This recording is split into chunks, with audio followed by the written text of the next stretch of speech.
What is going on, ladies and gentlemen? Coach Jay, Coach Sean, we are back here again, and today we're going to call it Making Sense with Jance and Coach Sean in the building. Coach Sean, how are you doing, man? Good, man. Good. What about yourself, man? Doing good? Yeah, I'm doing all right, man. Long day, but Yeah, I I got feel on, you. and I'm just ready to kind of hit it up with the chat. But before we kind of get into all this stuff, let's make sure we kind of give a word for our sponsors. Special thanks to our sponsor, Residence in Ocean City, Maryland. Guests can book at residenceinOC.com. Use the promo code LPR for special Bama football pricing up to 20% off. Also, go to therogueshop.com. Use the promo code BAMA. You get legal CBD. For me, personally, I like the topical oil. You know how intense my workouts are, right? So I like the topical oil. I like to rub that on my back, whatever, after those cinder blocks. So go to their website, cruise down, look through their website, and definitely check out rogueshop.com. And like I said, I like the topical. Again, the promo code is BAMA. Also, think about becoming a fan funder right here on Bama Football on YouTube. Become a part of the Undefeated as low as $2.99 a month. That's 10 cents a day. How do you do this? Make sure you're logged into your account. This is on a computer. You can also do this on your phone and look for the tab that says membership. Once you click membership, you can see different options. You can see an upgrade button right there to the right if you want to go through the different levels. We have fan funder videos from the staff right here at Bama Football on YouTube. Very easy to navigate. Let us know if you have questions inside the comment box when trying to upgrade or renew your fan funder membership right here on Bama Football on YouTube. And of course, if you want to rock that undefeated gear, check out our merch store located at the bottom of the videos. We appreciate Patriot Life, Cynthia, Antoine, Caitlin, and to everybody else that supports us right here on Bama Football on YouTube. Man, I can't get enough of Kyle, man, saying rubbing it up on my back. Oh my goodness, man. Kyle's been going on so like that. But let's make sure let's try to get to some of these fan shouts. Coach Sean, you want to take that away with the fan shouts? Man, no doubt, bro. So let me start with the home girl. Let me start with Janet Forsyth. What's up, Janet? How you doing, Janet? Hope you're doing good today. It's really, really good to see you up in here. Sweet Home Bama 24. What's up with you, bro? Robert Fowler, what's up with you, man? Get Box, Dead Presidents. How you guys doing, man? Kimberly Harmon, how you doing? Glad you and Janet up in here. Joshua Ray's in here. LaQuasia Gordon is in here. Steve, what's up, LaQuasia? How you doing? Home decorator, for real. Love that. Stephen Angle, what's up with you, bro? How you feeling, man? Charlie Pyron is in here. Ryan is in here. Glenn Banks is in here. Who else we got up in here, man? David Family is in here. What's up, David? Roll Tide to you, man. How you feeling? Who else we got in here? Nicole Covington is in here. What's up, Nicole? How you doing? Hope everything's going good with you. Katrina Blackman is in here. Hope everything's going good with you. Hope your day going good, Katrina. Philip K is in here. Philip K is in here. Black Raider Steel is in here. Dino is in here. Tim Nolan is in here. Trapper New Sportscast, the home team is in here. What's up with you, bro? Philip is in here. Like I said, my neighbor, Marquita, is in here. Kimberly Harmon, as I said, is in here. What's up to the Undefeated? Hope you guys are doing well. Shout out to you guys. Absolutely. And of course, like I said, guys, if you guys are just new to the channel and if you guys want to, you like what you're seeing, maybe like the content, maybe, I don't know, maybe like my voice, I don't know. But if you love the coaches and you like kind of doing what all that type of jazz that we're kind of bringing to the table, make sure to become a fan member. See, I got my stuff all over. That's why you got to help me out. Help your boy out. Support your boy. But yeah, if you want to support the coaches, if you want to, for the most part, if you want exclusive content, because we're also doing exclusive content, exclusive videos, stuff like that, you guys definitely can make sure to become a fan member. Me and Coach Sean, all the coaches, we would definitely gradually appreciate it. But let's kind of get into this thing first, because we got to talk about Coach Saban with Capitol Hill for the most part, just kind of going on there and just discussing some of the negatives about NIL and just the overall direction. Coach Sean, I know you're very, very passionate about this subject, very, very knowledgeable. So I'm going to kick this off to you, man. What was your reaction when you first heard Nick Saban kind of give his thoughts about NIL at Capitol Hill? I had a lot of pros and cons with it, man. this topic hit me a little different because when it first came out, when they had that NRSA, that that Alabama High School Association NIL class, I took it. I had to take it. I actually had to explain it to parents over here at over here at James Clemens. So I understand everything Coach Saban was saying, man, and he didn't lie. Everything he said, a lot of people probably don't want to hear, and it's the truth. But and the one thing I will say before we even go anywhere on this subject, make sure that the fans and the undefeated understand. Right. Pay for play and NIL is two different things, right? If you notice, Coach Saban kept referring to pay for play. He said that probably 5 times. Pay for play, pay for play. That is not NIL. I had some fans text me today, man. My boy Brad texted me today complaining. Listen, man. Everything Coach Saban was right? Everything he said was correct. But here's the other side. Here's the flip side, as I like to call it. Here's the flip side real quick. The bottom line is, until you have these businesses stop exploiting these college football players, and what I mean by exploiting is, for everybody in the chat that has a child, let's say that you don't even know me, right? Let's say I got a business in Tuscaloosa and I sell lawnmowers, right? Whatever, right? Your child, just because I went to Alabama supposedly and graduated and donate to the Red Elephants Club, I can put your child's face on my business. I don't have to know you. I don't have to know your child. And to make everybody in the world, all the powerful, rich alumni think your child backs my business. My projections go up. My profits go up. I don't share nothing with you. Nowhere in the history of the United States can you do that. Nowhere without getting sued, right? So here's the thing, man. Everything Coach Saban said is right. It's making these kids a little more tender, if you will. And what you're having is these universities cloaking pay for play under NIL, giving a kid a bag before he plays a down at your school, a la to come to your school, a la don't go to Alabama. That is not NIL. That is not NIL, man. Right? Collectives giving money with no avail, with no direction is not name, image, and likeness. Name, image, and likeness is your kid just signed with Bama, AAA, ASA, Paradise Hotels, Cash Apps, anything you can get. You sign the contract. We give you $3,000 a month. You come to Alabama. That's your NIL right now. Until you get on the field and prove yourself, then you get the big money. That's NIL. You go through the school. You sign the contract, you let whoever use your face, your name, your image, right? You pay them for that. That's the way it's supposed to go. What Coach Saban is talking about is the pay for play.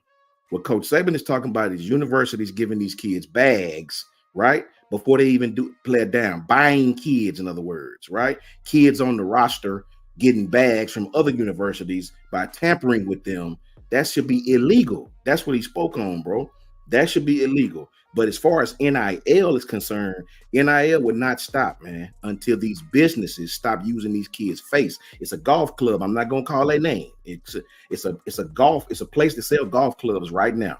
Right now, using Jihad Campbell's face right now, right? And from what they're in talks to create an NIL deal for him with this golf club place.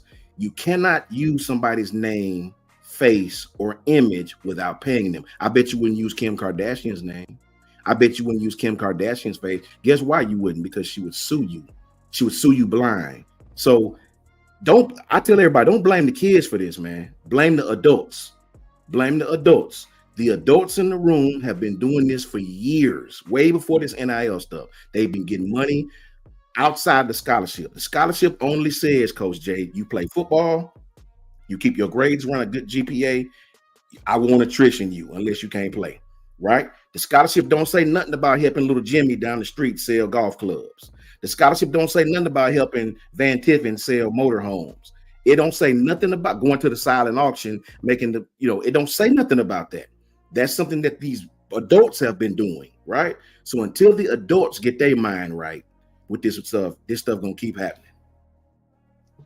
So Coach Sean, because you already know people, people they'll take what you say and they'll say, well, we still don't understand. So And for me to get a better understanding, the university, they cannot have any hand at all when it comes to paying the players. It has to be the businesses surrounding Alabama that that have to pay the players. Yeah, like I know two kids right now. One had like it's small NIL deals like the freshmen that's coming in and get from certain businesses. Paradise Hotels, AAA, all these different businesses, right? They'll give you stipends per month, right? That's normal. Right? University ain't got nothing to do with it. University direct you to the collective, direct you to the business. They don't have hands on. The checks don't come from Alabama. None of that, right?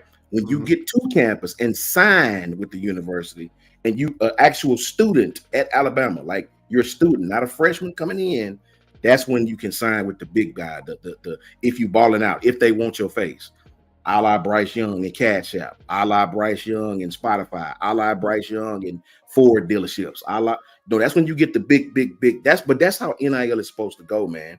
You come to the university through Alabama. Those NIL deals are created. Nobody's dropping off 150K. Nobody's bidding for you, right? You ain't sitting in the parents' room and the parent telling you, well, hey, you offered 40,000. That's nothing, right? Texas A&M offered us 270. What you got for me? That's not NIL. That's pay for play. Two different things. Right. And that's what Coach Saban spoke on. And the businesses, like so the businesses, and this includes local mega corporations, doesn't really matter. They have to get in contact with the university first in order to be a part of their collective for the players. Yeah, and the thing about it is you cannot receive major benefits like that over a certain amount until you're an actual student at the university. Incoming freshmen can receive stuff like that, but it's small businesses, small collectives to get you through the month, real small money. You know what I mean? It's not big money at all. It's some money. I mean, $3,000 and stuff like that is a lot of money when you're a college student a month and stuff like that. But when you get on campus and you're in actual schools through Learfield Sports, you can make money off your jerseys. They have a student bookstore in Bryant-Denny Stadium. It's so much things they have for these players to where you won't be broke. That goes from the bench player all the way to the starting player. So you're not going to be broke, man. You may not make what Bryce is making. You may not make what Will is making. You may not make what Caleb is making unless you get on the field and ball out of control, right? But even a freshman who hadn't played yet, you're still making enough where you can sustain in college, right? I just don't want people to mix up pay for play with NIL. And that's what Coach Saban spoke on. Coach Saban was on record saying, I don't mind NIL. I like the fact that the kids can bring in revenue by their brand. He loves that. That's the way it's supposed to be, because NIL creates an opportunity for value through the university when you sign and come to Alabama, right?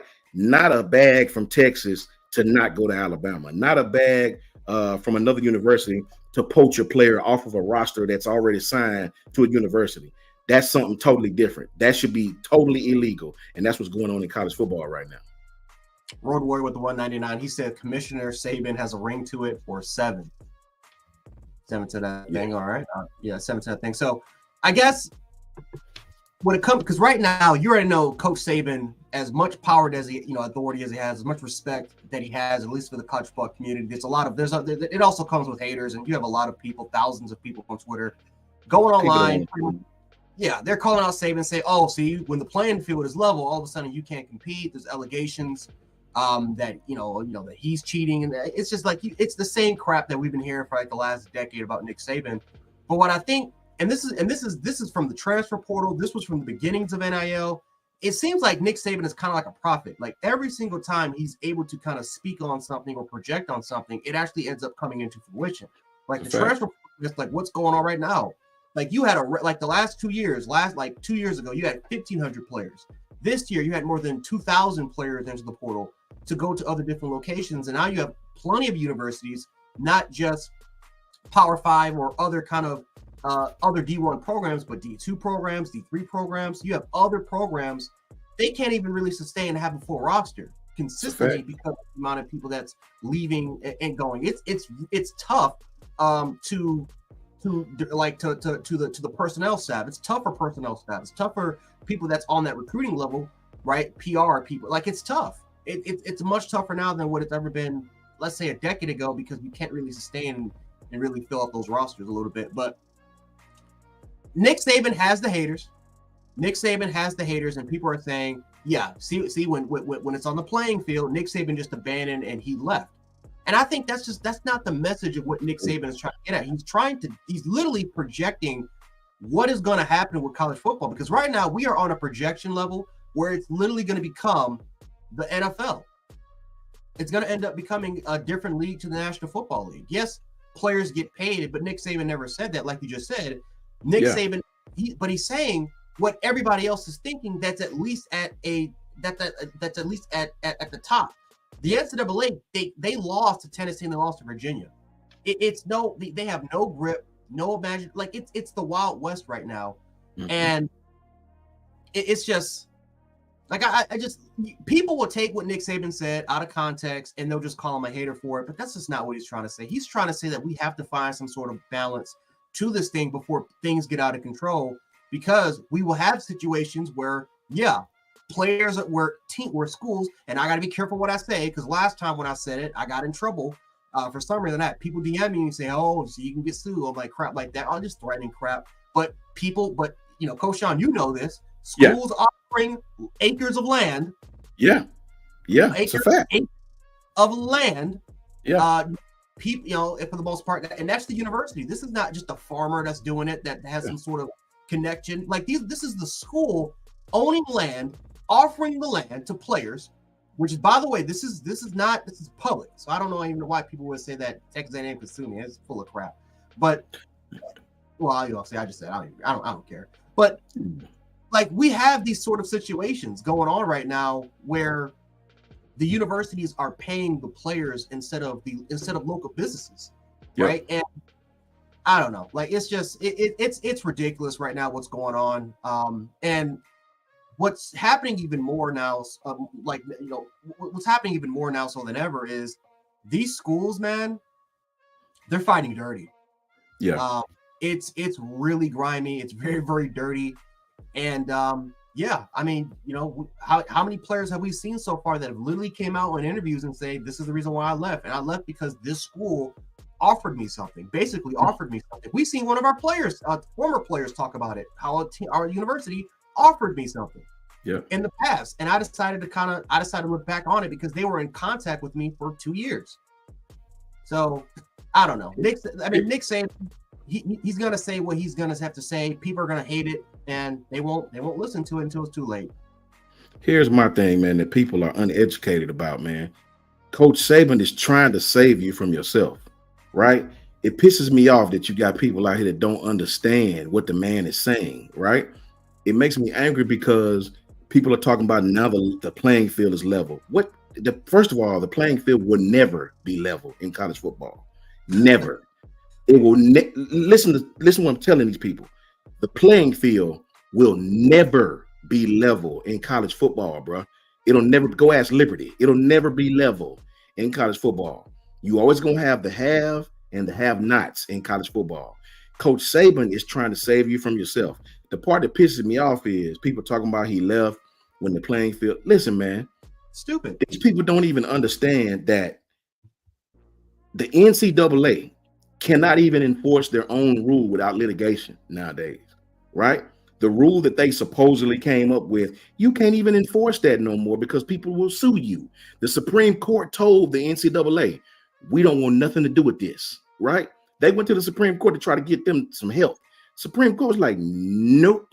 You know why they said no? Guess why they said no? They said no because they understand this has been going on from day one. People are just now finding out about it. All NIL means is now it's legal. That's all it means. I'm trying to tell you guys the real, man.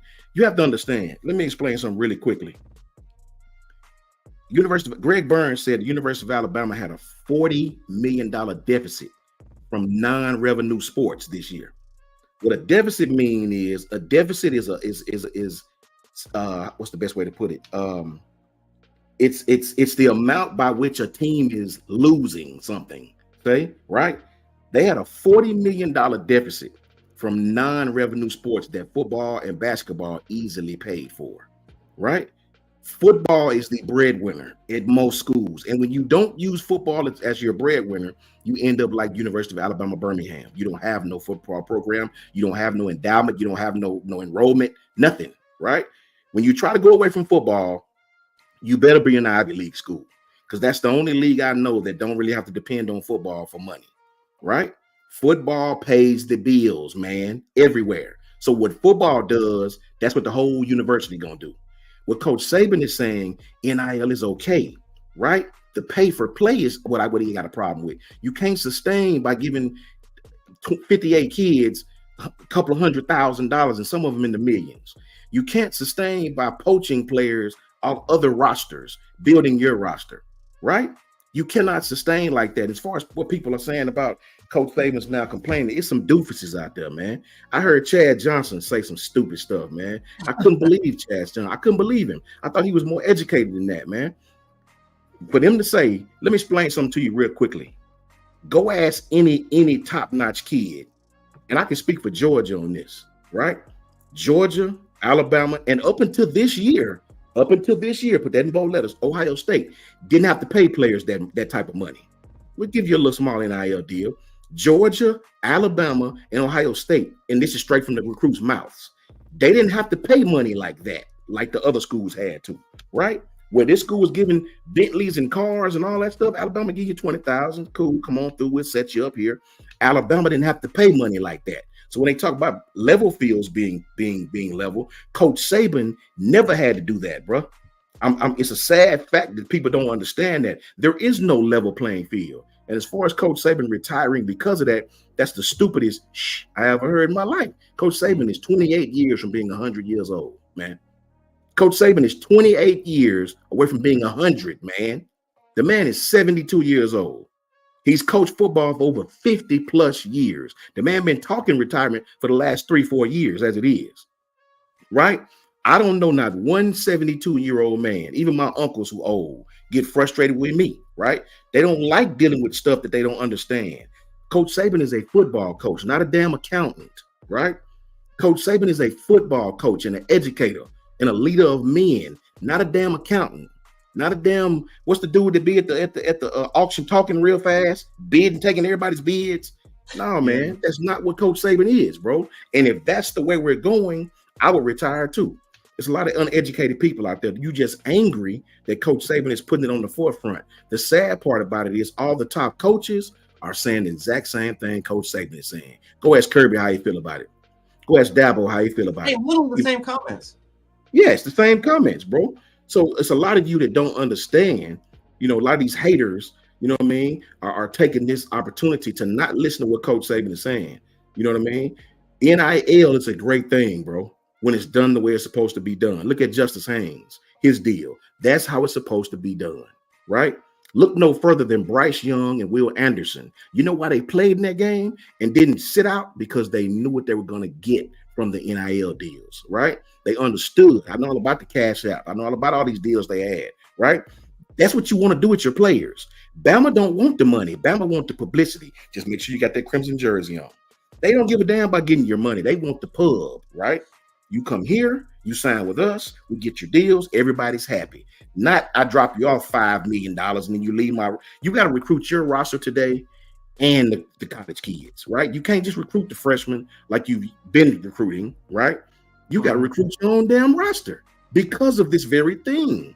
Other schools offering money to your starters, right? So this is the reason you have guys who are head coaches at the FCS level, right? That are leaving those jobs to come be coordinators at a place where they don't have to deal with it, right? Look no further than Chip Kelly, right? Chip Kelly was a head coach at UCLA. Now, we all know UCLA is a basketball school, but it's a Power 5. It is a Power 5 school nonetheless. What would make a Power 5 coach quit to go be a coordinator at a like-minded school, if you will, another Power 5 school? I'll tell you what, I ain't got to deal with NIL like the head coach do, right? I'm at a school that has told me they will not fund me the way I need to be funded for us to be competitive. I'm at a school that told me they're not going to give me what I need to go recruit these players nowadays, right? So you know what? I'll wash my hands with it, go be a coordinator for a year. I'll be in the NFL by this time next year. So they can hate on Coach Saban. He knew that he was going to get some arrows through at him by telling the truth, right? But at the end of the day, man, at the end of the day, right? These kids have W-2s now. These kids have NIL deals now. And if you want to blame somebody for NIL, you blame the adults in the room. Don't blame the kids, bro, right? Do not blame the kids. You blame these greedy businesses who have been getting money for years off of these children's name. And this is a whole fact. If you want to blame somebody for pay for play, you blame the NCAA for not putting their foot down from the very beginning. And that's just what it is. Yeah. That's all facts. All facts right there. We have a poll. Can Coach Saban, can he save college football? I think we got the results. I think that poll's been up for a while. So I think if Coach, I don't know if you're in the back, we can pull some of those poll results. But I'm curious to see what the fans say, because you're in all StreamYard and all crap. We can't even really see the crap until a little bit later on. So we'll probably get those results up in a little bit, just to see if that's going to be like the correct evaluation. But no, I mean it's all facts. There's not one blame line. And the funny part is we all know that people will take what Nick Saban said out of context. They'll use it against him, and people will ignore it. I hate to say it. You have Shannon Sharp, Chad Johnson. You have Robert Griffin III, Emmanuel Acho. You have all these guys, all these so-called people that will come out and criticize Nick Saban because they're saying, well, see, he hasn't been successful. He didn't win a national championship. He didn't do this. He didn't do that. But it's insane to me, because I'm like, wait a minute. Saban did excel under NIL. First of all, he didn't drop off in recruiting. Matter of fact, he stayed in the top 2. His worst year in recruiting was in the non-NIL era, which was 5th in 2018. Or I'm sorry, which was 12th, and that was bought back in 2007. He's been in the top 2 in recruiting every single year. Has he lost players? Yes, but he's been able to replace them with transfers. We've had Jahmyr Gibbs, we had Henry T, we had Stein. Like we had JMO. We had impactful players from the transfer portal. As far as our record goes, we won 2 SEC championships. We've had 1 national title under NIL. Matter of fact, the first year when NIL came, we won a national title. We've been to 3 national championships, actually. That's a fact. We've won 4 SEC championships. We've produced countless All-Pros. Matter of fact, we've actually produced more NFL draft picks than we ever did before this NIL era. So to say that Nick Saban has never even excelled under it because the playing field is level is absolutely ridiculous. That's not true at all. That's crazy. And who's making the playoffs? What, TCU? What under what NIL?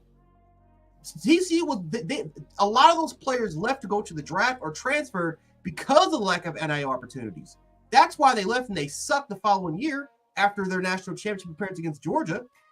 Really, the teams that have dominated were the highest paid NIL schools. Texas is the only school that literally looks like it has generally profited off of NIL. Ohio State has been what they've been for 10 years. They've been what they've been since Urban Meyer came. They're fine. NIL didn't really help them. It just they were able to just sustain the success that they had for all those years. The only Georgia was on the come up before NIL. They went to a national championship. Like they were competing. They were winning 10, 11 games per year. Georgia was fine. The only school that I have seen that has generally profited off of NIL is Texas. That's the only school. Everybody else, for the most part, it's been the same, like how it's always been the last 10, 15 years. The only difference is that more players are leaving. But like you said, Coach Sean, these coaches, it's more of a headache now because you recruit 26, 27 kids, and normally you think, okay, this can last me 2 to 3 years. It's not going to last you. You're going to have to really look at 28, 29, even 30 kids for you to recruit every single year because you just don't know who's going to be on that roster. Coach Sean, you know this. When you're trying to recruit kids, especially when it comes to college, you're like what? You're trying to generally recruit 23, 24 kids because of the scholarship limit. But you don't know who's going to leave and who's not going to leave. So if you can't recruit, if you can't target the amount of if you can't target more than, let's say, 40, 50 kids, you're screwing yourself. Yeah. Because not only do you have to worry about that kid potentially trying to commit, you're trying to worry about if that kid, you're trying to recruit the kid on your roster that you have right now because of tampering, literally tampering that's going on right now. So Nick Saban, he's trying to warn you all this. And for a 70-year-old man to go through this type of stuff where you got to recruit your roster, you have to recruit the kids outside that you're trying to target. Like Coach Saban said this, and Coach Saban talked about it, that him and his wife, how they have the recruits' parents over, and his wife was looking at him like, what are we doing? Why are we doing this? Mm-hmm. These kids, I mean, they're not what we're trying to get to these parents, what we're trying to get to these kids, it's not working anymore. That's not like us going into a parent's kid to a parent's household and trying to convince them to come to the University of Alabama. That's not working anymore. Development and education is not working anymore. It's about money. It's all about money now. It's about securing their future. That's the money. And so it is what it is. It just, I don't know. Like, it's just that's a whole fact. That's a whole fact, Coach Jay. That's a whole cold fact. Let me say something about this real quick. This guy said Saban left college football because the GOAT Slayer, Jim Harbaugh, forced him out. So you mean your coach that you don't have anymore forced Coach Saban out, right? Right. So that's about the stupidest. Listen, first of all, your coach has been getting his ass whipped every year since he's been in the college football, right? So I have no clue what you mean about GOAT Slayer. I don't know what slayer of goats you're talking about. I don't even know what you mean, because the very coach you're talking about, his ass ain't even coaching college football no more for the same reason. You sound utterly ridiculous. But shout out to you though. But as far as, dudes just use Coach Saban as a punching bag because he's won so much. That's all it is. You have the haters of Alabama that will say things like this. But I can promise you every college coach feels this way. I can promise you that. The bottom line is Coach Saban is not against NIL, right? You would have to understand the difference in name, image, likeness, and pay for play. You would have to understand the difference to understand anything I'm saying that's coming out of my mouth right now, right? They're not the same thing at all, by far, not even. They were actually at opposite ends of the spectrum, if you want the truth. Coach Saban is all for NIL. Coach Saban has been preaching forever about make the players employees, make them our partners, right? That way y'all get half, right? But there's going to be some stipulations on it. You get half if you don't sit out. You get half. I think that's how it should be, me personally. Mm-hmm. You get your money, you do what you came here to do, and that's play football, right? Go ask the players of the past what they would have done if they had these opportunities, right? If they had these opportunities, they would be kicking for joy to have these opportunities. It's a job. You're treating it like it's a job. Yeah. You mean to tell me, Coach Jay, all I got to do is come here and play football, which is what the hell I was going to do anyway. I get such and such amount of money, where I sign up at. So it's the most ridiculous thing I ever heard to beat Coach Saban up over something that people don't understand. And here's something that they don't understand, man. These kids, when they start making these monies off W-2s, that's when Uncle Sam get involved, man. That's when Uncle Sam get involved. When you got a W-2, now you got to file them taxes. Now you got to make sure it's just a whole nother level. It's okay when it's NIL, because the school help you with all of that. The school has all that covered. When you start getting these unnecessary bags of money and these gifts that they put it in collectively, man, you're in a whole nother era. All Coach Saban is saying is damn the pay for play, because that's ruining college football, right?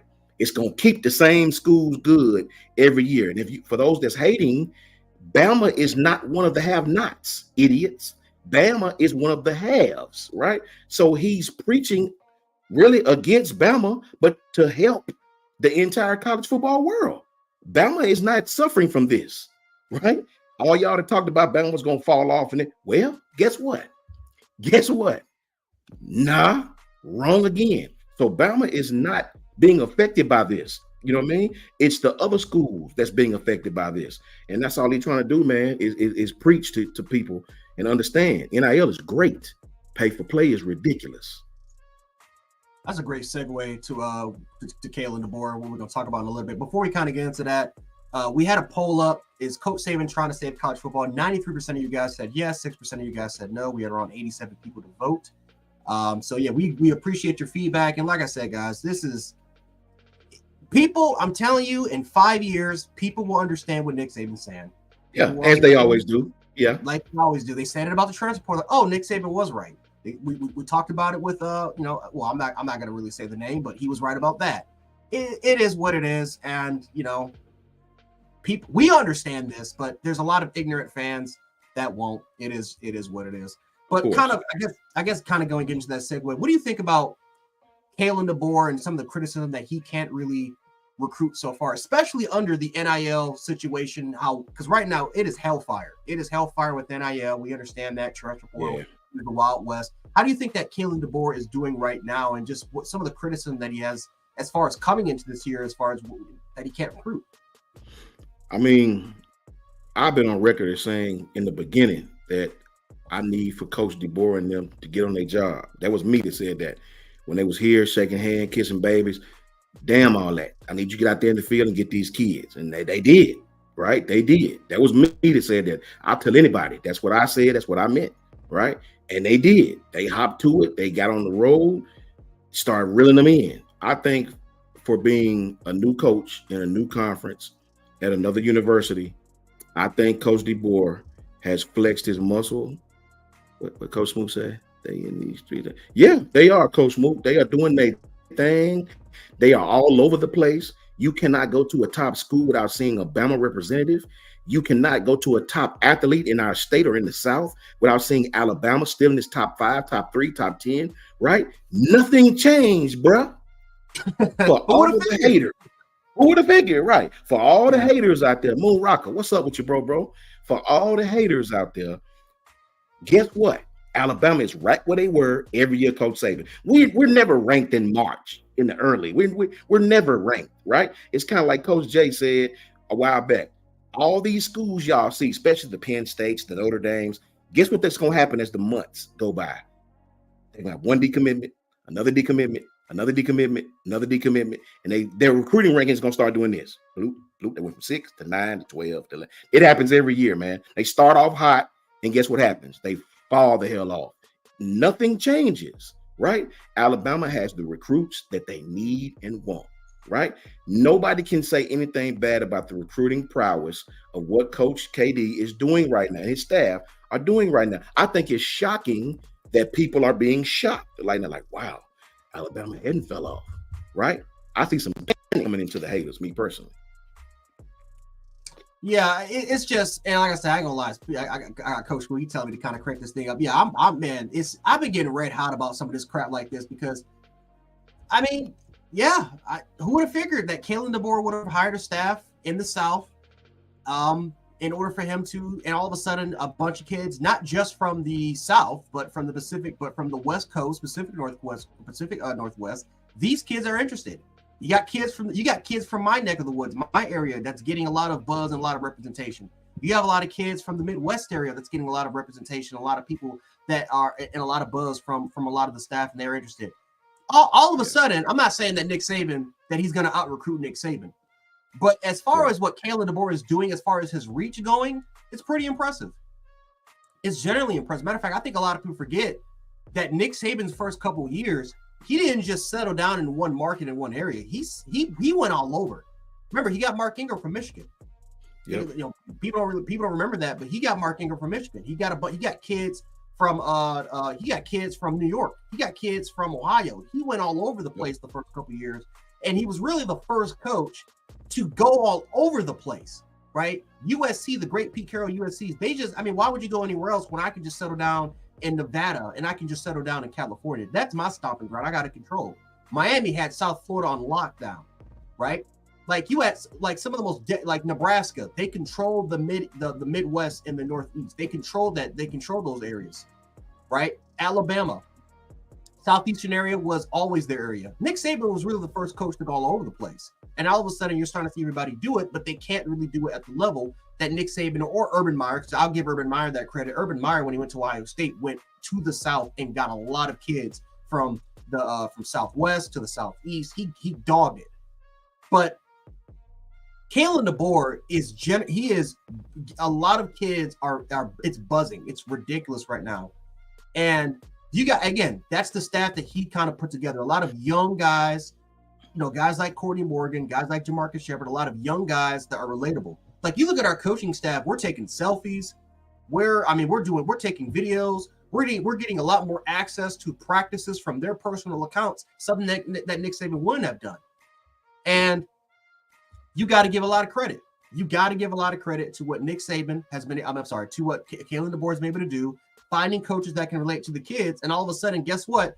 Just like that, we went from kids saying, I'm not too sure about it. Do they know the Southeastern region? To all of a sudden saying, oh man, I can't wait to go to a visit.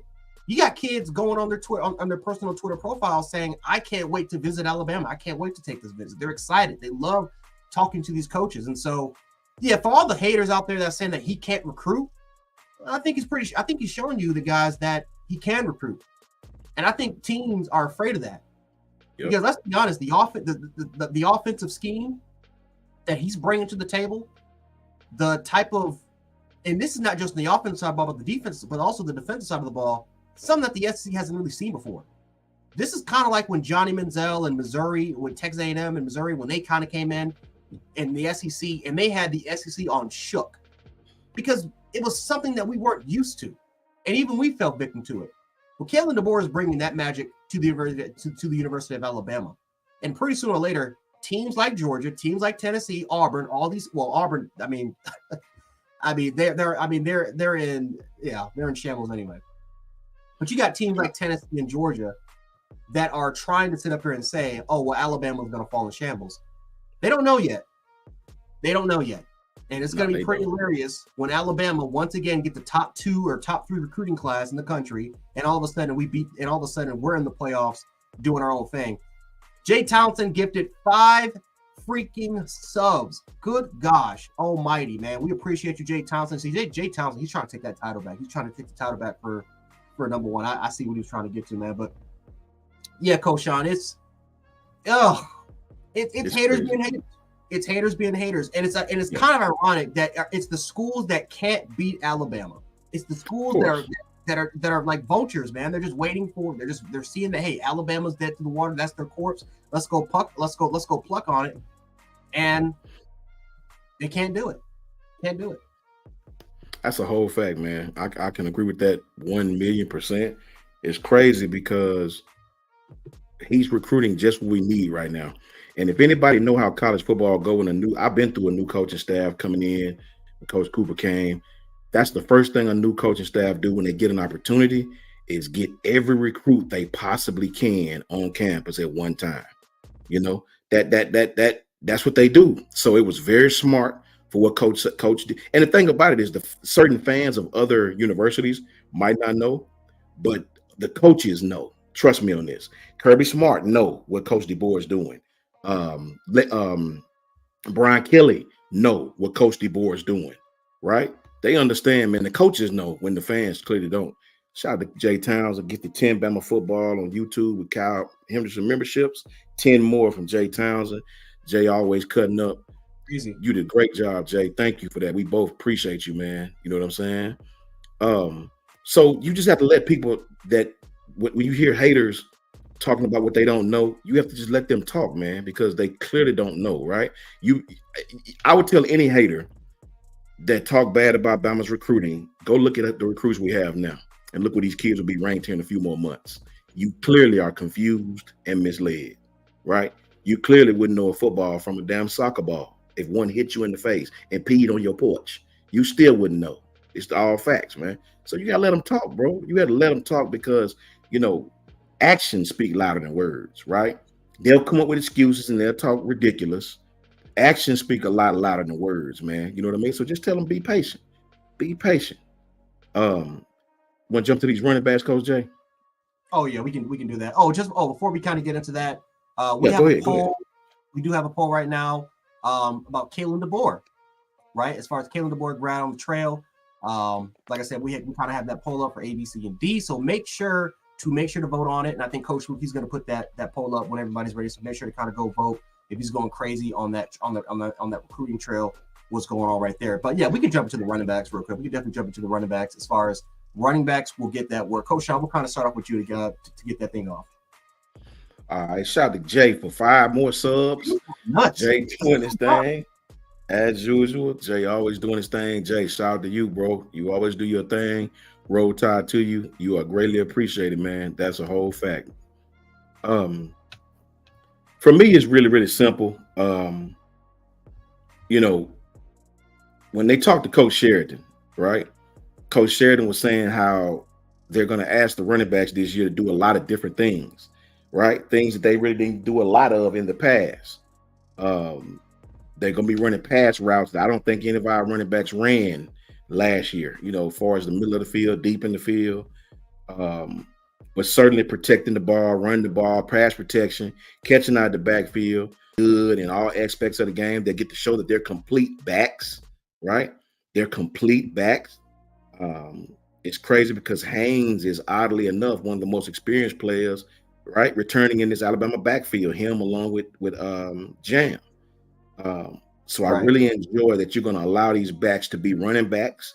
They're putting them in the best position to make plays, right? They're putting them in the best position to make plays, put the playmakers in position to make plays. And I'm really happy that the running backs know that. That's going to make them pick their practice habits up. What's up, Adam? How you doing, man? That's going to make them pick their practice habits up. That's going to make them go harder. I really enjoy that these running backs will be asked to catch the ball a lot more. So I'm just happy, man, that these running backs will be put on full display. We won't handicap ourselves like we did last year. Yeah, and really, if you take a look at the last kind of 2 to 3 years, we haven't really had the same depth chart that we've kind of had in the past. Like, we've had talented guys, but it hasn't been like 20. I'm trying to think of an example, like 2012 was a good example, because remember 2012 we had Lacey Yeldon as your number 2, and then we had Kenyon Drake as the number 3. 2018 we had Harris. We had Harris. We had Jacob. Jacobs was number 3 as a freshman.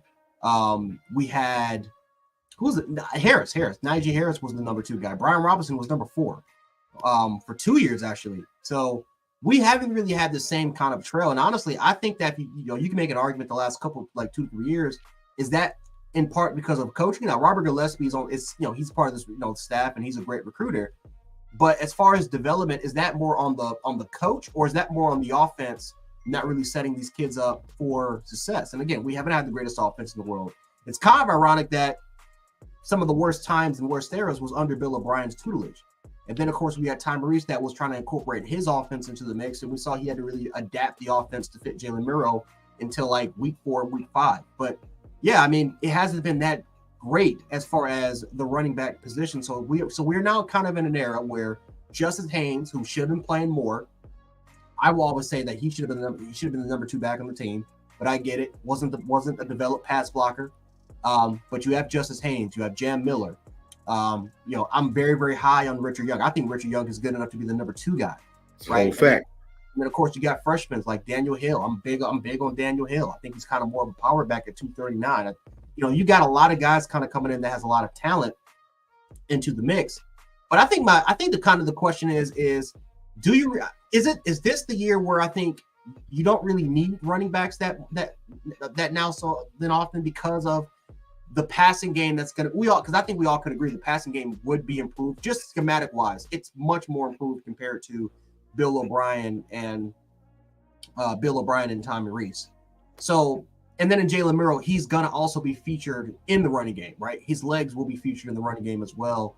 But I would love to see the depth getting built back up, right, to what we used to be. Because in 2 to 3, like the last 3 years has kind of been, it's not been disastrous, but it hasn't been living up to par compared to what we're normally used to seeing. That's a whole fact. That's a complete fact. I think the running backs are going to have an outstanding year this year. I think in this offense, these guys will not only get an opportunity to really showcase their skills, but at the same time, they'll get a chance to be a complete back. It won't just be about rushing for 1,000 yards. It'll be about catching 50 passes, 40 passes. Right. I think Coach Mook has the poll results ready. If you back that Coach Mook, let's go to the poll results if you have them.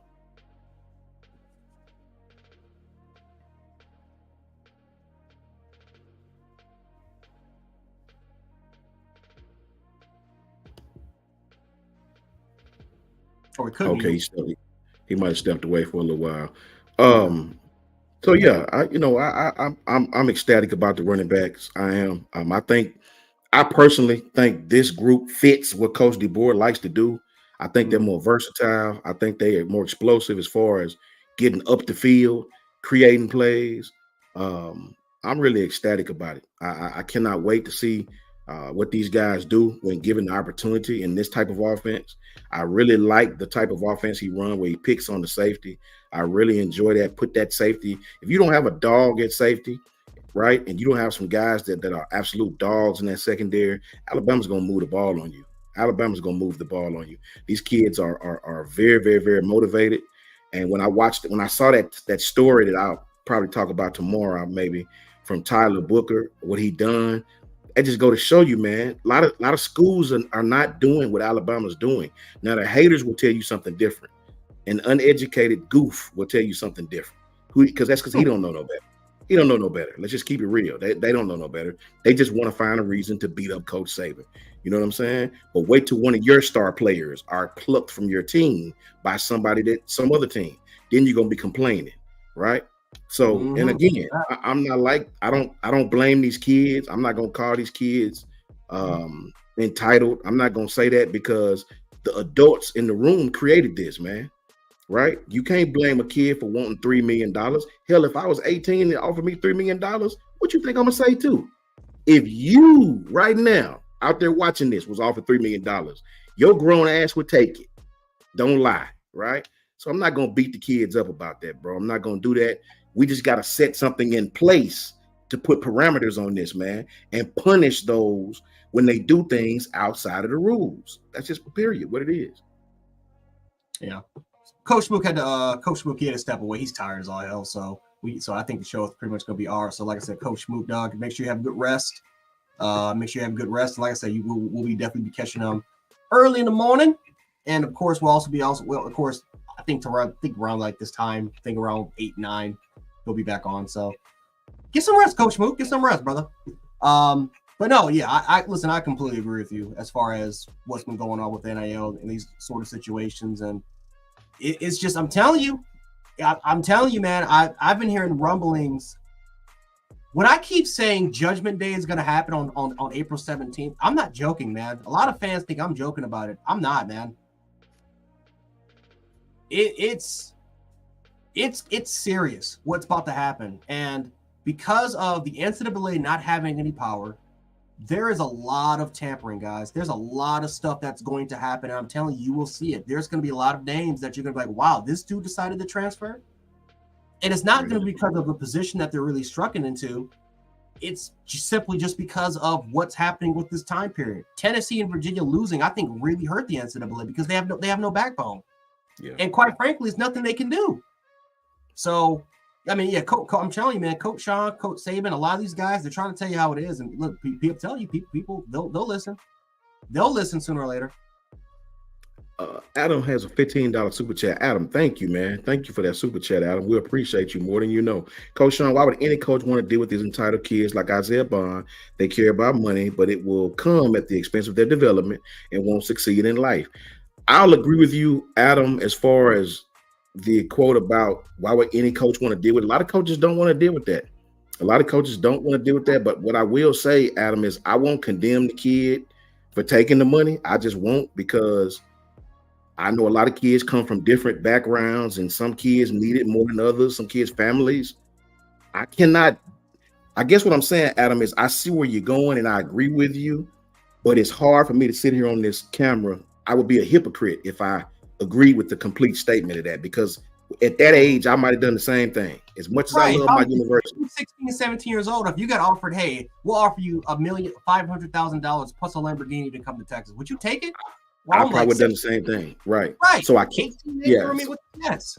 So I can't say just because he done that, he gonna fail at life. You know, I can't say that, Adam.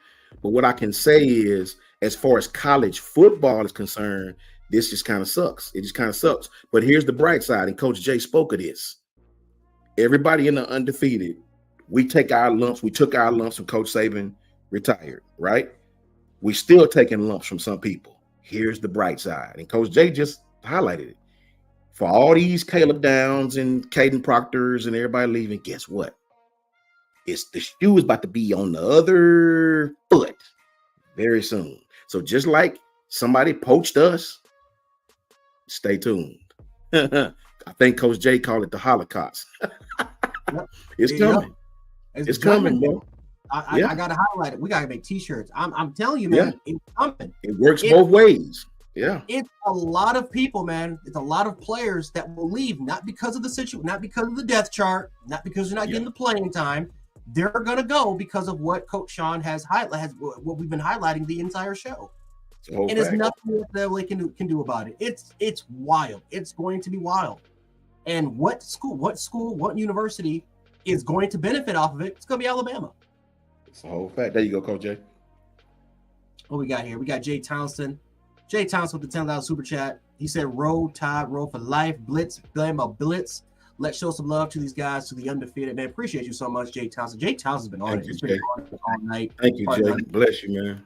Thank all of you guys. You guys are awesome and undefeated. We appreciate you guys more than you know. And I would tell all the undefeated, man, just hang in there, because it's going to be some times to come when it's going to be other great players from other teams that are not getting what they should get, or whatever the case may be, like Coach Jay said, and they'll be right here at Alabama. Watch. Kimberly, the homegirl, says, "Coach Sean and Jay, you guys are awesome. Much love. Keep up the good work. Much love." Thank you, Kimberly. I believe I can speak for my brother, Coach Jay, when I say we both say thank you. You guys are awesome, and roll tide to you and your families. So yeah, Coach Jay, it you know, every time they get the chance to beat up Coach Saban, the powers that be do. We all know why, right? You know, Coach Saban, I can assure you, probably knew going into this he was going to take some darts, right? And he just don't care. He just telling the truth. He just being honest, right? You really can. I just try my best not to blame these young kids, because shout out to Running Table Sports too. What's up, Running Table Sports? My homeboy from Ensley. I don't blame these young men, man. It sucks, right? But at the same time, I blame the adults in the room. I guess what I'm saying, guys, real quick, Coach Jay, is, guys, USC, what do I always resort to? USC is in the Big Ten right now, bro.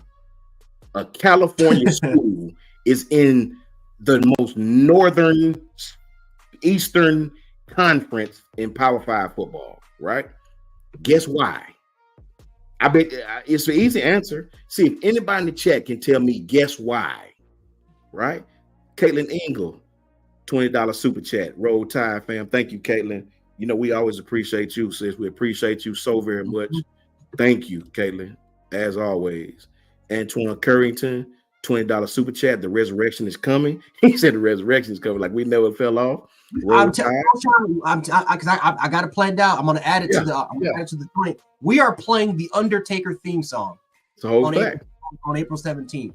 Coaches know it. Yeah. For the entire stream. I'm not even joking. We're playing that song for the entire thing. The Undertaker theme. Maybe I might add Kane's theme song. You know, when if you watch wrestling, you got Kane, he pulls it down, the flames come up. I'm telling you what's gonna happen. Yeah, I'm telling you, April 20th, it's a wrap. It is a wrap when the spring portal opens up. Thank you, Antoine. We appreciate you. The OG Ephraim himself. To every fan of college football, what's the solution? What's up, Ephraim? Thank you, Ephraim. You guys are awesome. We appreciate you. You know, the solution is you got to put some borders and some parameters on it. That's all. You got to put. We cannot have teams going to each other's team poaching players. But up until that comes, our turn is coming. I promise you, our turn is coming. He's setting up. Coach Deboer is so smart. He's outsmarting the haters right now. It's the reason why he had all those kids on campus. He want the word. See, word travel louder than see, this social media platform, it can be a wonderful thing, right? You bring all of these great recruits on campus. You show them the best time of their lives, right? Guess what? Word travels. Word travels all across the country, right? So it's setting up. Just be patient. Be patient. The very fans who you see in here laughing and talking all this crazy stuff, we coming to get your players. We coming to get yours next, homie. Somebody said, are we gonna play Cody Rhodes theme song? No, we're not. We're not. No, we're not. We ain't finishing no story. I'm telling you, man, we're Roman Reigns. We're Roman Reigns. We're heels. We were the good guys in January. We tried to play the good character. We didn't bother anybody in January. Everybody bothered us. Why should we all of a sudden finish the story and be good and crying on air? No, we're not doing that crap. I'm telling you, we're listen. Everybody else is doing it. Why are we doing it? The NCAA seems to not have any trouble. They don't really. They're starting not to care. Why should we care? We're in a business not to hurt feelings, guys. My bad, Coach Jay. John Newsom.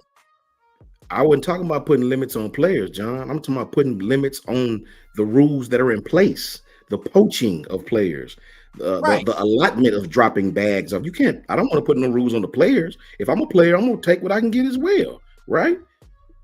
I'm talking about put rules in place to control the illegal stuff that's going on, right? It's just like Marquita said. These kids are smart today. It's not like when me and Coach Jay was in college, right? These kids are smart. They educate themselves to what's going on, right? How can you bash a kid for taking money when USC is in the Big Ten, man, for TV contracts? Money. UCLA, the University of California, Los Angeles, is now in the same conference with Rutgers from New freaking Jersey, right? Come on, man. Like, don't talk ridiculous. Like Florida's money. Big Ten. Yeah, so it's like, bro, money. They're about to have 14 games in college football. Like these kids don't got a chemistry test on Monday, right? This ain't pro ball, man. 14, 16 games, right? These kids still got to go to class. But you're going to tell me they're student athletes. Stop it. Look all around you. What's going on, man? It's all about the money. Money. And you think the kids are not smart enough to know that? Come on, man. No. I'm not one of those guys going to beat the kid up and not beat the adult up. We'll get mad at the kid for transferring, but won't say nothing to the coach when he walk out the door in 1 year, right? Come on, man. No, that's not me. I'm not going to beat a kid up for doing something that the adult do. This is not what I'm going to do, man. Shout out to the OG Ephraim. Should student athletes be employees? I don't think so. I don't know, Ephraim, if they should be employees, but if I'll say this, if you're going to give them NIL money with W-2s anyway, and they're going to get half anyway, I say go for it. At least if you're an employee, then I can control you leaving. Then I can control them, I can control some things. I can have some limits on some stuff, because if you're my employee, then I can put some stuff in place to where you ain't going to sit the bowl game out now, right? I think personally kids have been employees, me personally. Right, I played college ball. I know how this thing go. You make a bad grade, this guy gonna sit down. Sean, you good. You make a bad grade, we ain't gonna run you for real. You know what I mean? I know how I go, man. I know how I go. Right? I think kids been employees. Right? That's just what I believe. Catch them super chats if you will, Coach Jay. If you can. We got a lot. Let's see what we got here. Let's see. There it is. All right. Let's see. Jim Parker with the $20 super chat. He says, "Great segment, coaches. Karma is coming. Roll Tide." Yes, it is. It's time for us to become healed. It's time for us to become healed. Appreciate you, Jim, so much. Let's see. We got Jay Townsend. Jay Townsend with the $20 super chat. He says, "That's what I'm talking about." He says, "That's what I'm talking about, Antoine. We are the undefeated Bama fans for life." We appreciate you so much for that, brother. Jay Townsend's been on the money, man. He's just been on it all freaking day. And then we got Retsy with the $4.99. He says, He says, "Thanks to all you. Just wait until the top rows, the undefeated rocks, and it is great family." Yeah, we appreciate you so much, Retsy, for all definitely work for what you're doing. And listen, I'll just say this. This is just all I'll say. Alabama, we have definitely took our lumps. We have definitely. We've heard it all from all these different fan bases all across the country. It's not just SEC schools, but it's all across the country. We're still taking lumps. I mean, we're taking, because of Nick Saban, the shots that he's taken. He went to Capitol. There's a reason why he went to Capitol Hill. He talked about this during his retirement, how he wants to be a part of changing college football. He wants it to. He does not mind incentivized deals. He doesn't mind NIL. He doesn't really care about that much about it. But what he does care about is, let's not take it to a point where he doesn't mind players having some sort of control. But but at the end of the day, this is what people are getting confused. because I really don't think the players have that much of a control. I think the people up, the universities, the conferences, these right, a lot of these universities, the people that are in charge, they're the ones that are in true power. See, all these haters are talking about how, well, Nick Saban, see, the players are level with the coaches, but is it really in level with the coaches? No. Because if the people, because if we all had a problem with NIL, and I'm not just talking about the fans, I'm not talking about the players or the coaches, we're simply talking about the people that are in charge, that are running these universities. They all could come together if they want, because the NCAA won't do it. They all can come together if they want to and say, we can put some sort of restriction on this thing if we can. And it will happen. And yes, it's going to. Yeah. Right. You will have people that will, they'll have an issue with it. It is what it is about it. But at the end of the day, nobody can, not even the law, like nobody can do about it. Because at the end of the day, these businesses, right, like you said, they run through the university as far as the collectives, right? That stuff has to happen. So I always kind of say this: the players are not the ones that are truly empowered. It's the people that are above them that are empowered. The people that are running these universities, they're the ones that are empowered. They love this. They love this because they can pay these players as much of a bag. It's not even really under the table anymore. It's right in front of the NCAA eyes, and they're trying to call it out, but it's nothing they can do about it. They've tried, and it's nothing they can do about it. And that's why when you see high school players rolling around in Lamborghinis, when you see, oh my God, and this is something I'll talk about real quick. There's a 9th grader that lives in Pennsylvania. I ain't gonna reveal any names, but there's a 9th grader in Pennsylvania who's probably gonna be, maybe, I'm not gonna say he's gonna be a 5-star, but he's a highly touted recruit. He's got 3 offers so far. He's got a bunch of D2 offers, but he's got a couple 3 Division I offers. This kid who wasn't living in the best situation, not the best situation, but because of what he was able to do his freshman season and the records that and just the way he was able to ball out, this kid is not only just earning over 6 figures. This kid has Range Rovers. This kid has a new house. All this type of stuff which is going on that his parents now have because of what he was able to accomplish in the football field. And he's not the only person that's doing it, guys. It's to a point, guys, where middle schoolers are getting offered money. Yeah, middle schoolers. You got middle schoolers, crazy people from all different levels. It's going way beyond NIL, and this is what Nick Saban's trying to point at. Yep. It is not just translating to college football. This is high school. And to be fair, for high school, I mean, Coach Sean, you know this. How many kids have transferred to go play for another high school because they got offered a bag? It happens every day. Like thousands of kids get offered this. Matter of fact, my local area, I can't tell you how many kids got pulled away to go to Catholic schools for money. It is what it is, you know? So this is what Nick Saban's trying to point at. And, you know, people, I'm telling you, people will not understand it until it's too late. And, you know, it is what it is, man. That's a whole fact, man. That was so important what Coach Jay just said. That was so important because that's what I was trying to say in the beginning. Coach Saban is trying to say, without saying it, this stuff is trickling down, man. It's trickling down to high school, to middle school. And think about this, right? Think about this. Every state, is that a new one? Yep. Man, Ephraim, you going off, man. You going off. Ephraim with the $50 super chat says, make that money. Don't let it make you. That's a whole fact, Ephraim. That's a whole fact. Go ask USC. You know what I mean? Go ask UCLA. Go ask Stanford, who's in the, shout out to Jay Townsend, gifted 5 more subs, right? These guys are awesome. Thank you, guys. OG Jay Townsend, OG Ephraim. Thank you, guys, so very much. What Coach Jay said was absolutely imperative. I hope you guys listen to that very well. That is what Coach Saban is trying to tell people, right? This is affecting not just college players, right? This is setting an example for the young players, right? To where they're focused on the money. And right here, Run the Table Sports, my partner from Inslee said this. This is what I was going to talk about next really quickly. He said it. The NFL coaches and recruiters are saying these guys are coming to the league, not even having their fundamentals down. That's a whole fact. I read that same thing. And that's affecting their development. Yep. That's what Coach Saban's that's what he's trying to say, is that these kids are so focused on money that we're taking away from their overall development because Coach Sean, you know this. When you go to college and you're trying to get to the next level, you're hungry.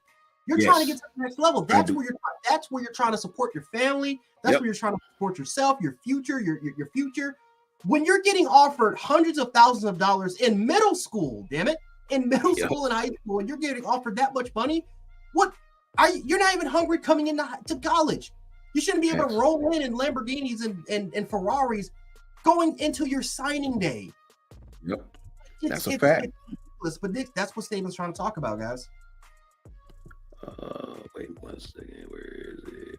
Boom. Keep missing it. Hold on 1 second.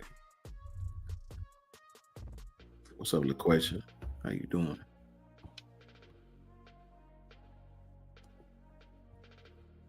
All right, right here.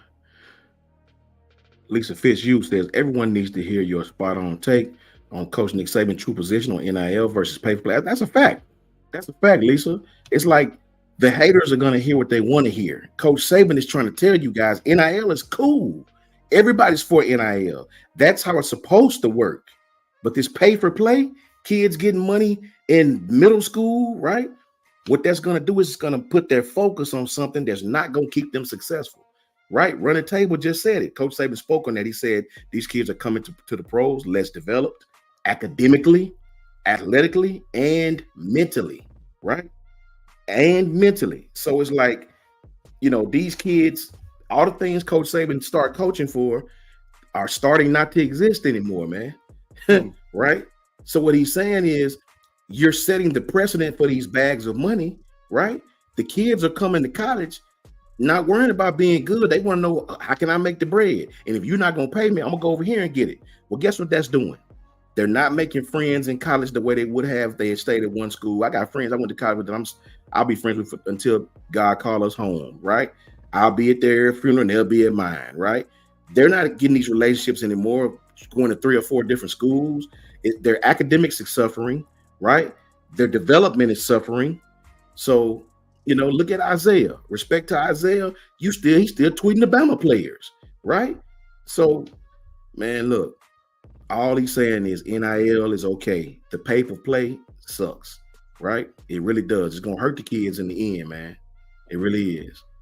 Coach Jay Townsend said, Coach Saban was saying that it's going to hurt the NFL because these kids aren't developed.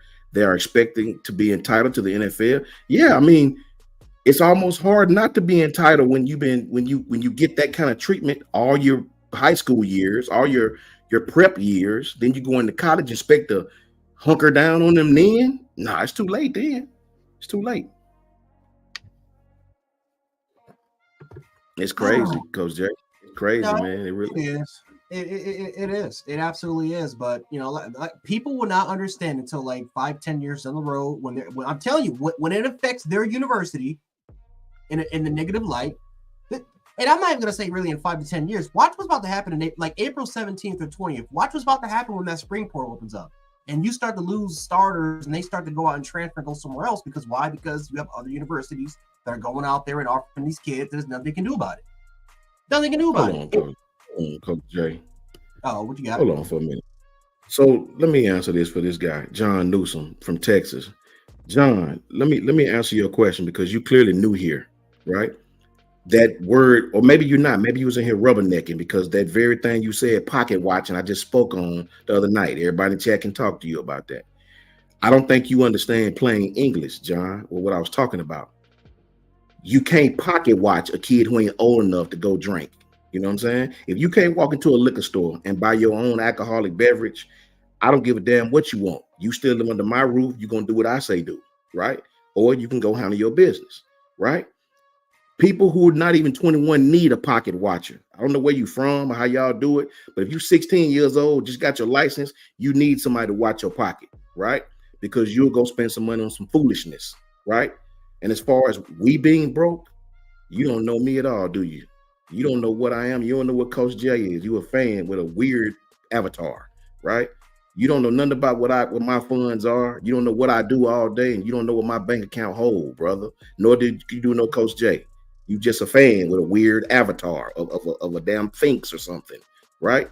So no, brother, we're not pocket watching players. We're pocket watching kids and helping them not make a grave mistake with Uncle Sam. See, it's this thing called Uncle Sam, who I work for, by the way, right? He don't play that. He don't play this. This small thing called taxes, right? And when you finally get this little piece of paper with a W-2 to show how much money you made, how much money you got to pay in, you better not play with that, right? They don't give a damn how old you are. Don't play with that. So here's the thing, John. When you're 17, 16 years old, you need an adult to show you the power of a dollar, to show you what to do with this money that's coming in, right? And I don't know where you're from, John, but let me explain something. I grew up in a neighborhood, homie, a real neighborhood. And let me explain something to you that I was taught a long time ago. Nobody is going to give you a damn thing for free, right? And if you believe that, you should just go outside right now and just look up at the star and hope $1 million hit you in the damn face, right? Nobody is going to give you a cent for free, especially not rich people. So if you think these people are giving millions of dollars for free, then you clearly lost in the sauce, right? With no cause at all. You confused and misled, John, right? I'm all for kids making money the right way. Come sign your scholarship, get your NIL deal, make as much as you possibly can. Go ask Bryce. He was rich before he got to the pros. That's how it's supposed to be done. I'm not all for kids, especially kids coming from poor backgrounds, getting bags of money, thinking it's just free. It's a free for all. No, friend, that's not how I go. Nobody's going to give you anything as long as you breathe for free, right? But shout out to you, John. Shout out to you. Yeah, like I said, and what we just talked about, there's gonna be people in the chat. They're not. I'm telling you, they won't understand until it happens to them. When it actually happens to them, that's when they'll start to really understand. It is what it is, man. Like I said, we're gonna keep shouting it. We're gonna keep saying what needs to be said, and then you're gonna have haters that's gonna hate. You're gonna have people that's gonna understand it. It is what it is, you know. But like I said, we gotta result. We gotta make direct personal insults. It is what it is there. I get watching a child. Sound like a damn fool. Hey, Ephraim, $50 super chat. One love, one heart. Let's go together and feel all right. 8 day, April 13th. Shout out to OG Ephraim with another $50 super chat. Ephraim, boy, I don't know what you want. You must have hit the lottery, man. Shout out to OG Ephraim. What bet did you win, man? God. Yeah, Ephraim done came up with something.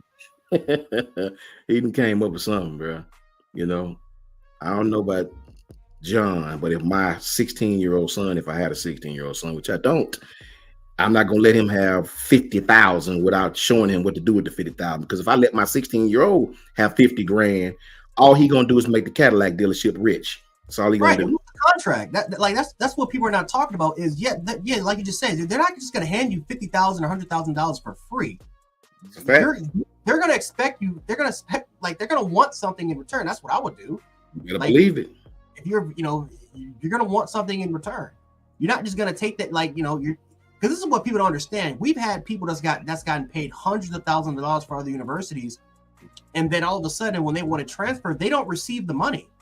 Fact. They don't receive a cent. Why? Because they're gone or they're transferred. But take a lot of the players I am. They just talked about it, how they didn't really receive a lot of the money that they got promised for to play.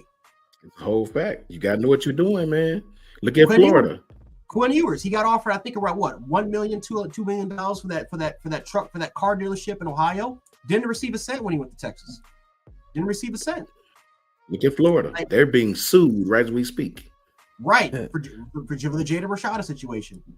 It's just, but like I said, you'll have the haters that will call us pocket watchers for stating the obvious, that we're not the only ones that have said it. Everybody, we've had plenty of other people that's come out and said it, but we're pocket watchers, accordingly to these people. That's ridiculous, bro. I don't watch grown men's pockets. I think if you don't watch your child's pockets, then you clearly you're dizzy, your damn self. You're really, really dizzy. Right? Shout out to Caitlin. What's up, Caitlin? I appreciate you.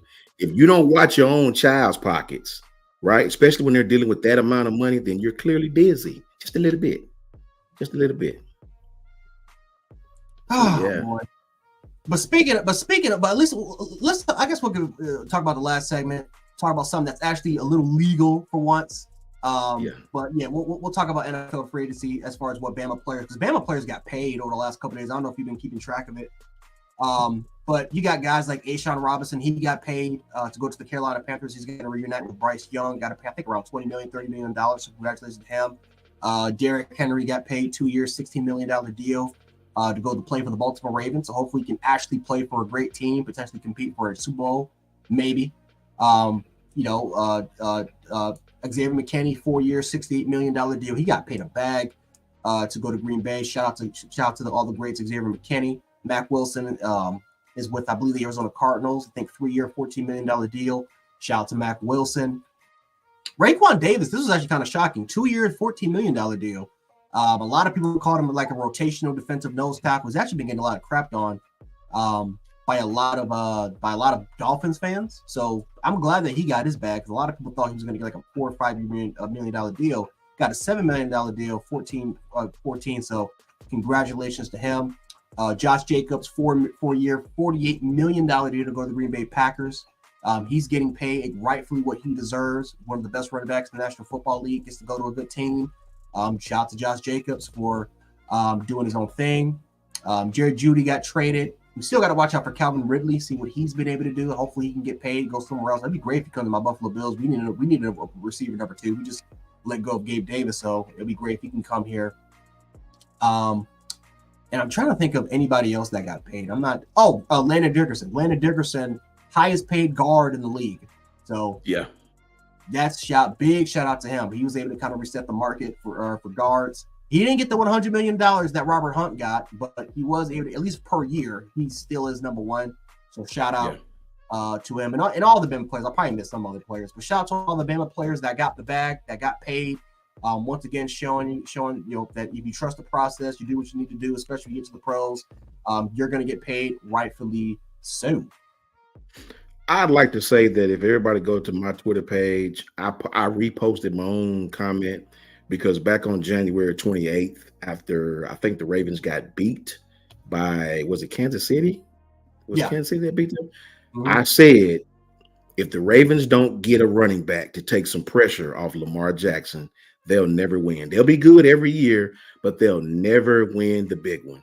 They better get a running back so Lamar can just turn around and hand that thing off nice and easy. Stop trying to put so much on him.